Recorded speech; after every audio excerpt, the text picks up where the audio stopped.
தேய்கின்றது, நேரம் தேய்கின்றது, யாரும் ரசிக்கவில்லையே.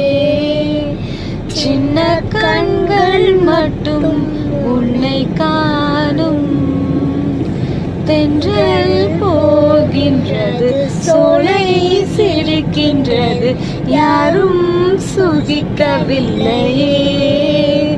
சின்ன கைகள் மட்டும் உன்னை தீண்டும், காற்று வீசும் வெயில் காயும் காயும், அதில் மாற்றம் ஏதும் இல்லையே. வானும் மண்ணும் நம்மை வாழச் சொல்லும், அந்த வாழ்த்து ஓயவில்லை, என்றென்றும் வானில்